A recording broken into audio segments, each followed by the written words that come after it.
Police स्टेशनमध्ये inspector Deshmukh यांनी तपासाची चक्रे वेगाने फिरवली होती. नागेशची बेपत्ता होण्याची तक्रार आणि त्यानंतर त्याचे पलायन होणे हे देशमुख यांच्यासाठी स्पष्ट संकेत होते की नागेश हाच मुख्य आरोपी आहे.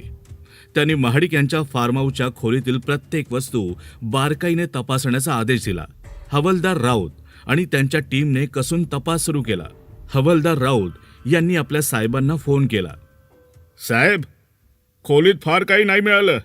फाटकी चादर, 2 जुन्या ट्रंका, पण एका ट्रंकेच्या तळाशी आम्हाला एक दुहेरी कवर सापडलंय. ते काढल्यावर आतमध्ये एक जुनं पिवळसर झालेलं कापड आहे. नाही, कापड नाही आहे साहेब, ते म्हणजे ते हाताने काढलेलं नकाशा आहे. इन्स्पेक्टर देशमुख तातडीने फार्म हाऊसवर परतले. त्यांनी कापडी नकाशा हातात घेतला.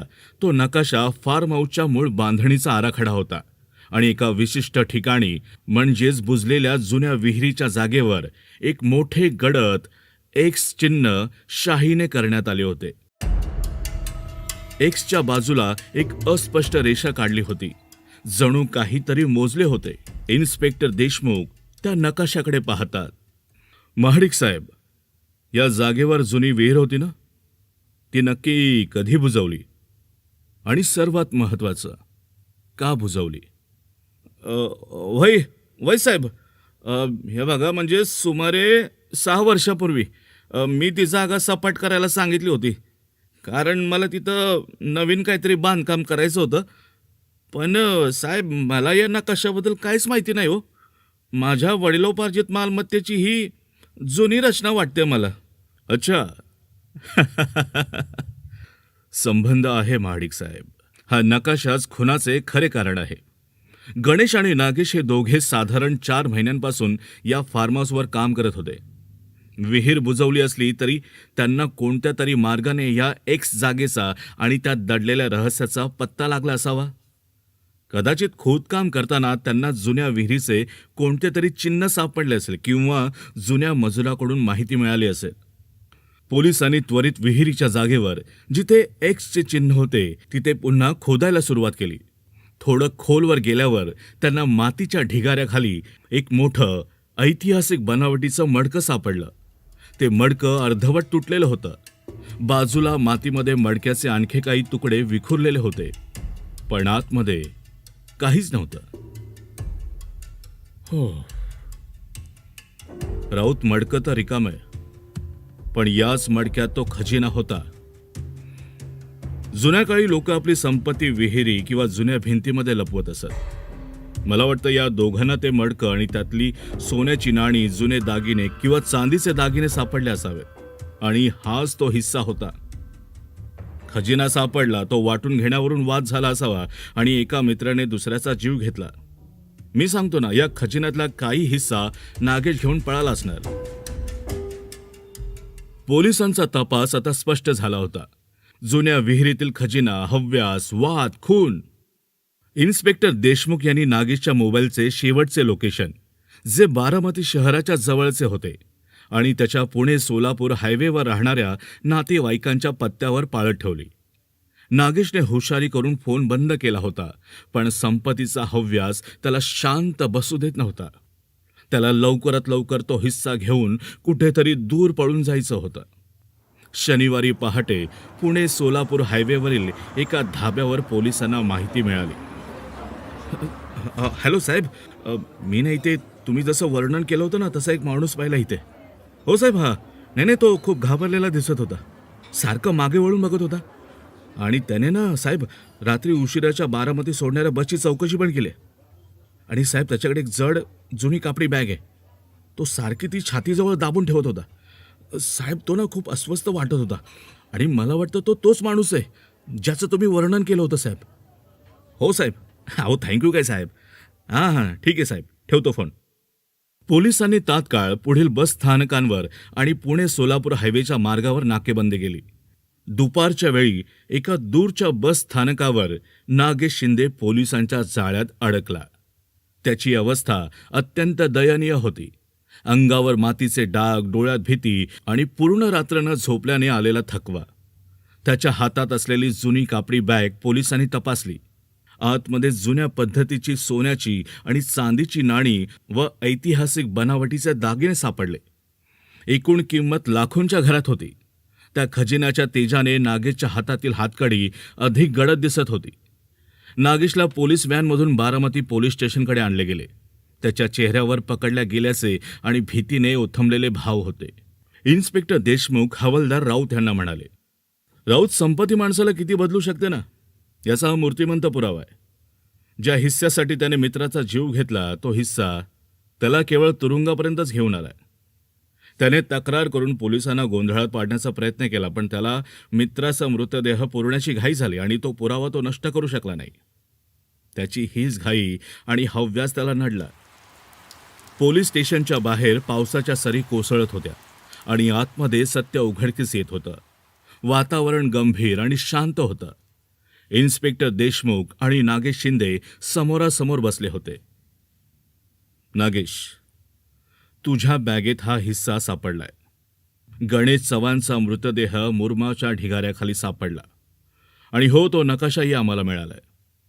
आता एकच गोष्ट उरली आहे. खरी कहाणी सांग. तू तक्रार का केलीस आणि लगेच पळून का गेलास?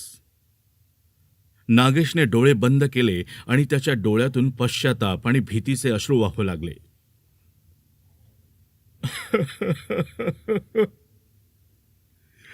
साहेब, आम्ही एकत्र काम केलं. विहिरीच्या जागेवर खोदताना आम्हाला ते मातीचं मडकं सापडलं. आतमध्ये सोन्याची नाणी होती. मी त्याला म्हणालो, हे आपण कोणाला न सांगता शांतपणे वाटून घेऊ. पण तो माझ्यावर चिडला. त्याला वाटलं मला सगळा खजिना एकट्याला हवाय आणि तो माझ्यावर आरडाओरडा करू लागला. मला मारू लागला. पुढे काय झालं? आणि त्या रात्री आणि नागेश पुढची कहाणी सांगू लागला. त्या गुरुवारच्या रात्री त्या कामगारांच्या खोलीत एक तुटलेला कंदील मंद प्रकाश देत होता. गणेश संतापाने लालबुंद झाला होता. त्याच्या हातात सोन्याच्या 2 नाणी होत्या. मी पोलिसांना सांगन, मी माडिक साहेबांना सांगन, हा खजिना सरकारी आहे. आणि तू माझा मित्र नाहीयेस, तू माझा शत्रू आहेस. तुला पूर्ण हिस्सा नाही मिळणार. तू जर जास्त बोललास तर मी तुला हितच गाडून टाकेन. आणि गणेश बाहेर जाण्यासाठी वळला. पोलिसांना सांगण्याची धमकी ही नागेशच्या मनातील सर्वात मोठी भीती होती. खजिना गमावण्याची भीती आणि तुरुंगात जाण्याची भीती, या 2 भीतीने त्याला सैतान बनवले. त्याने कोपऱ्यात पडलेला जड धारदार दगड उचलला आणि मागून येऊन अतिशय क्रूरपणे गणेशच्या डोक्यावर जोरदार वार केला. तो जागेवरच कोसळला साहेब, जागेवरच कोसळला. मी घाबरून गेलो साहेब. मला काय करावं ते सुचलं नाही.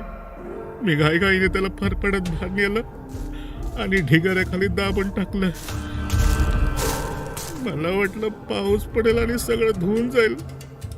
आणि मी बेपत्ता असल्याची तक्रार दिली, म्हणजे कोणी माझ्यावर संशय घेणार नाही. मी त्याचा शोध घेतो असं दाखवलं. पण त्या भटक्या कुत्र्याने त्यांनी सगळा खेळ बिघडवला. मला माफ करा साहेब, मला माफ करा. मी माझ्या मित्राला मारलं.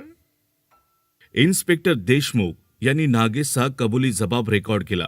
एक क्षुल्लक हिस्सा आणि हव्यासापोटी एका मित्राचा जीव गेला होता. इथे इन्स्पेक्टर देशमुख मीडियाशी काहीतरी बोलत होते.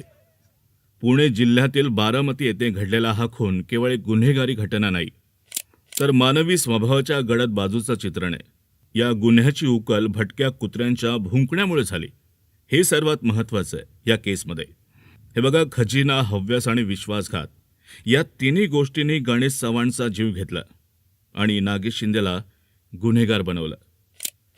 नागेशने खून करून पुरावे लपवण्याचा प्रयत्न केला. बेपत्ता होण्याची तक्रार देऊन पोलिसांना दिशाभूल करण्याचा प्रयत्न केला. पण त्याची ही युक्ती फसण्यास केवळ एक गोष्ट कारणीभूत ठरली: घाई. मृतदेहाची विल्हेवाट लावण्याची घाई त्याला नडली, ज्यामुळे तो मृतदेह लवकर उघडकीस आला आणि पोलिसांचा संशय तात्काळ त्याच्यावर गेला. आता नागेश शिंदे याला कायद्यानुसार कठोर शिक्षा होईलच. कसं आहे ना, कायद्याच्या नजरेतून कोणीही सुटू शकत नाही. थँक्यू. ही कथा इथे संपली, पण या कथेमधून आपल्याला खूप काही गोष्टी शिकण्यासारख्या आहेत. अनैतिक मार्गाने मिळालेल्या धनदौलतीचा लोभ माणसाला क्षणार्धात गुन्हेगार बनवतो.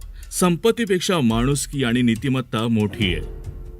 गुन्हा अपूर्ण असतो, कोणताही गुन्हा परिपूर्ण नसतो, आणि तो कितीही लपवण्याचा प्रयत्न केला तरी सत्य हे मातीच्या ढिगाऱ्याखाली जास्त वेळ नाही दडवता येत. जर तुम्हाला आजची क्राईम स्टोरी आवडली असेल तर आपल्या कथाकार कमलाकर यूट्यूब चॅनेलला नक्की सबस्क्राईब करा आणि ह्या आणि अशाच क्राईम कथा ऐकण्यासाठी ऐकत रहा कथाकार कमलाकर.